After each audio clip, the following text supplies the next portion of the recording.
Hello, everyone. This is your host, Surbi. I am so excited today to have Laura Camacho on our show. She's an expert communication coach. She runs a school in an institute, Smithsonian Institute for Communication. She is an author of The Practical Guide to Effective Communication. Her focus is that communication doesn't have to be boring. Even the dumbest presentation or most boring presentation with numbers could be made fun. I personally had the pleasure to work with Laura in some of my communication needs, and I thoroughly enjoyed it. So I was like, what could be better to, share this knowledge with my friends and, colleagues here. Laura, I would love to hear from you. Welcome to the show. Oh my goodness, Surbi, thank you so much for the invitation. I've been so excited for the last several days thinking, oh, I'm going to get to talk to Surbi and her friends in this community. I'm super happy to be here. Yes, I started off as a very bad communicator. I didn't realize that. Of course, I just thought everybody else was just dumb because they didn't figure out what I was saying or what I meant, or didn't feel excited about it. And over the years, especially moving to Latin America, when I was 25, I got my MBA and my MRS. I got married, moved to Caracas, Venezuela, and it's a totally different culture, but much more relationship focused than here in the United States. Like things like a driver's license. At that time, there were lots of product shortages. So even like finding somebody who could get flour or coffee, all kinds of things totally blew my mind. You needed to know people and you needed to have good relationships with people. And that was kind of the beginning of my journey of seeing, it's not just what you say, but how you say it and how people feel and how, you interact that determines a lot of the doors that are going to be open for you.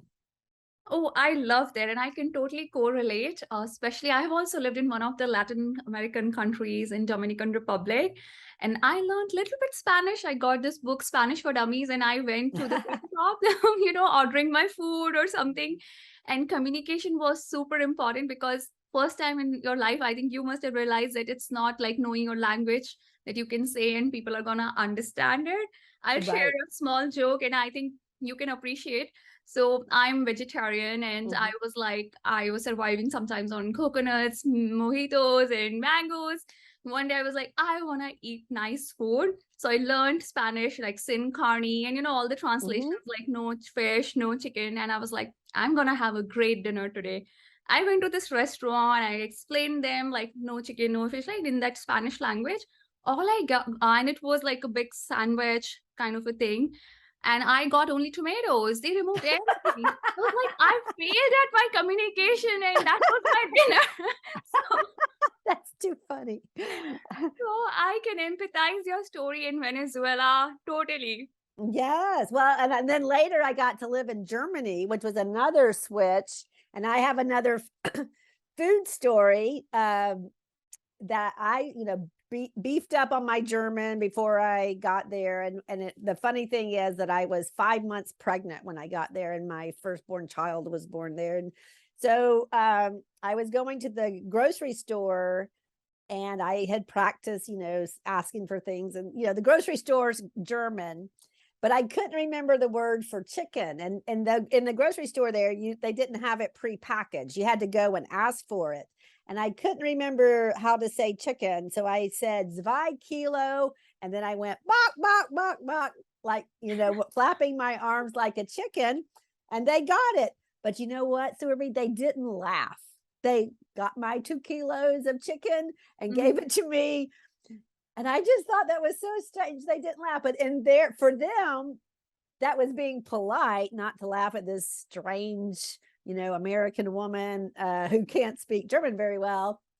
And it's just little things like that you have to become sensitive to or aware of in connecting with other people and, helping everyone that you come in contact with. Really, the goal is that everyone is better off after they've talked to you than they were before, in some teeny tiny way. It's not that you need to solve their problems for them, but that they feel better because they had a nice conversation with you. I think that's a way we can all make our communities better. I totally get it. So how did you like took that learning from living in different countries back home to America and being more effective in your, like, think your native language is English. So how did you use that and made it work better for everybody here? Long story short, because of communication, because I had worked in Venezuela writing for something like an economic newsletter and a business newsletter. So I had a lot of professional writing experience for the business public, the Fortune 100 companies, the international, the transnational companies while I was in Venezuela, and teaching. I was a facilitator for the 7 Habits of Highly Effective People, and I had my own little management newsletter. So I was able to parlay that into a job at the university teaching writing. And so that was how I got into, the business of communication, really. And then with that experience, they pushed me to get either a master's in communication or a PhD. And since I already had a master's in business, I, wanted to get the PhD. And that led me to study, Hugo Chavez, who was the former president of Venezuela, and really seeing how he used language and how politicians use and misuse language.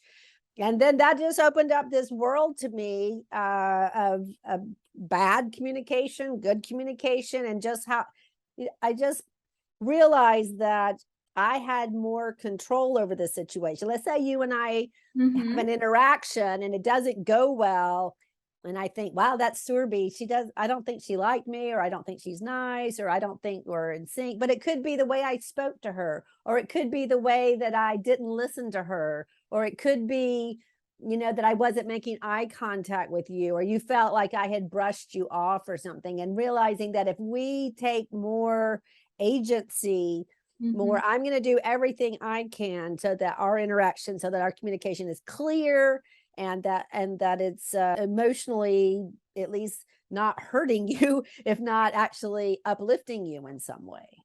So that's kind of so anyway, in 2009 I got my doctorate, opened my company as a communication coach. Nobody knew what that was, and I hardly knew myself. I just knew that especially as an introvert, that we're at a disadvantage in the business world, all other things being equal. Of course, you can be very successful, like uber duper, super duper successful, but it doesn't come naturally to just be super chatty if you're an introvert. And so Don't learning tell that me you're skill. introvert. Sorry to interrupt you. Yeah. That's a news to me. Yes, that's it. I am. I mean, I loved, but a lot of introvert. We love talking to people, and we love being very vivacious and cheerful, but it is taxing on the introvert, because so our default is to not talk as much, or to be very economical with our words. But that can lead people to think that we're not interested, or we're snobs, or we don't care.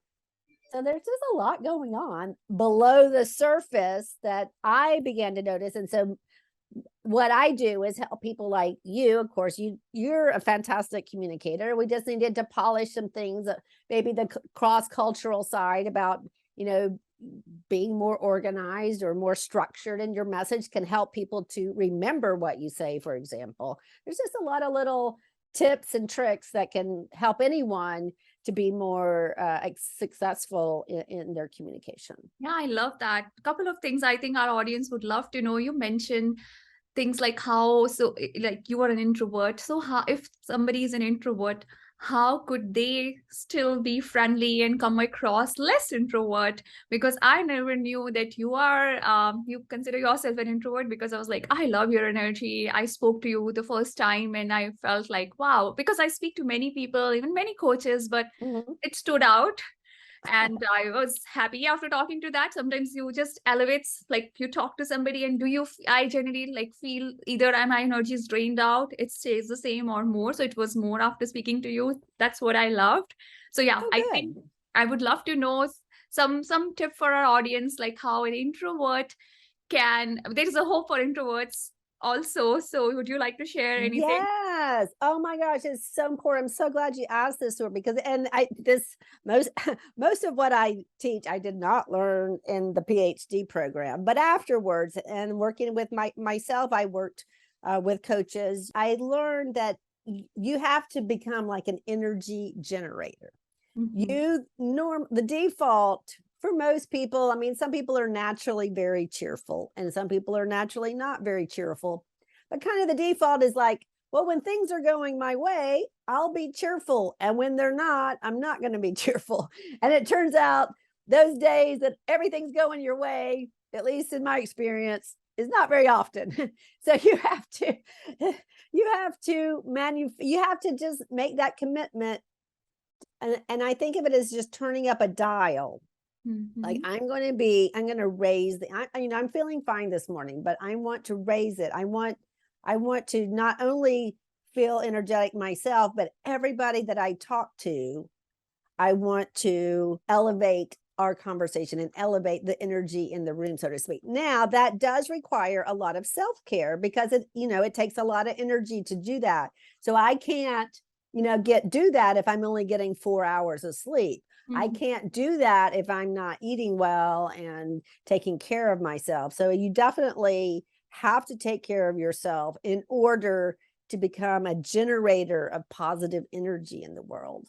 I love that because you cannot just isolate communication. Everything is connected.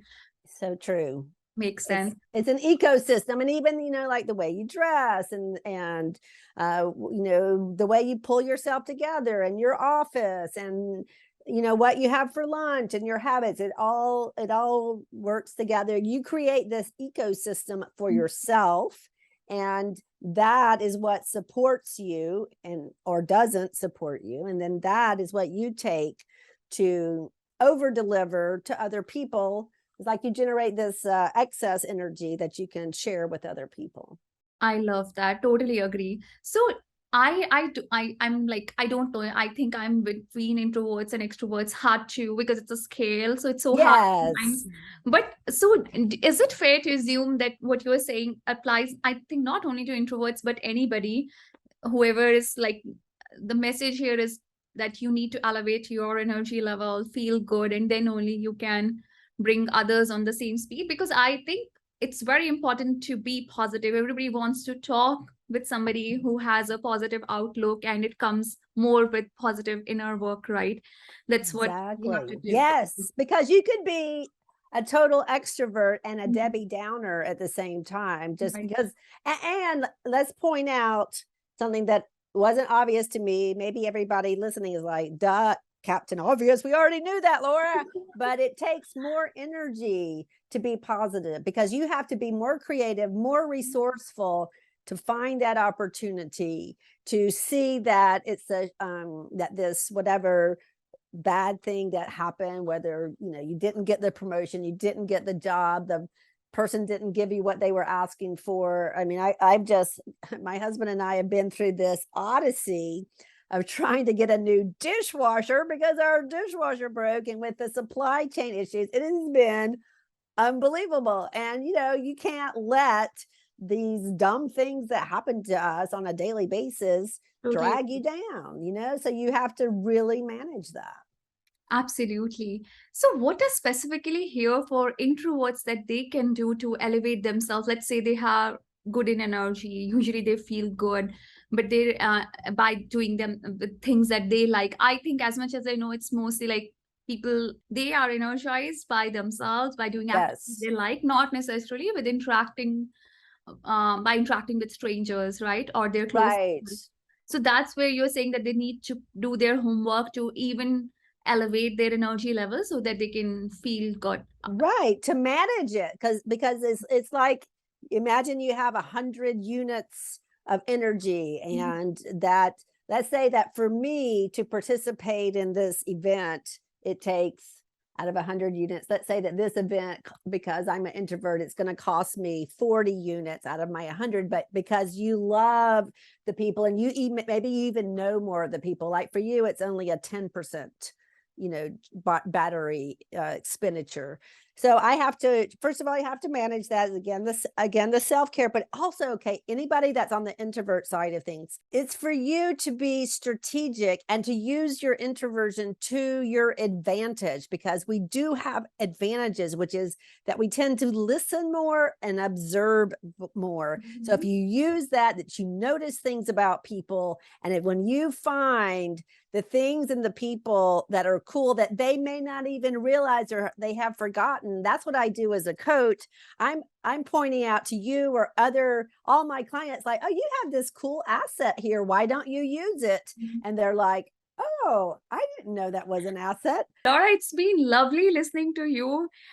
We are almost on time. I wish we had like so much more time, but I know you are like super busy. You're taking time on this long weekend. I totally appreciate it. Any last tip you would love to give to our audience so they can, become better conversationalists? Absolutely, Surya. So, yeah, it has been a very fun conversation. I love to get to talk to people about how to communicate better and why it's important. And I would just say that, if at work or even at home, when you can make your message just a little bit more interesting or entertaining, and how do you do that? Well, there's a lot of things you can do.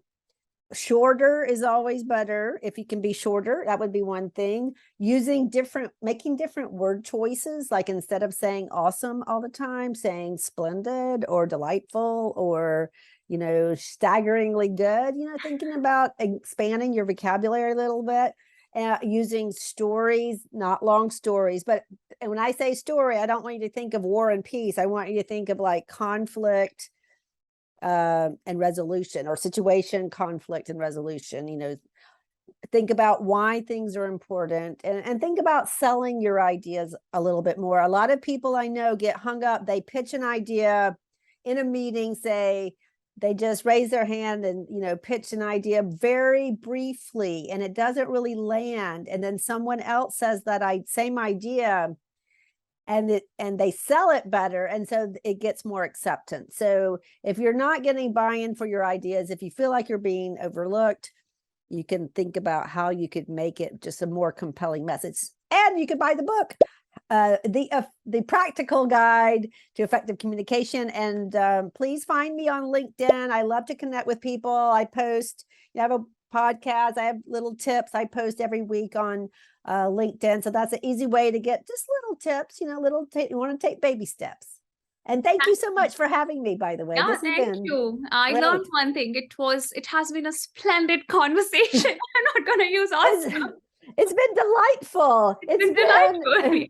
It's been piquant, and what would be bubbly and bubblicious. It's been so much fun. So thank you, Thank Sue. you so much, Laura. All right.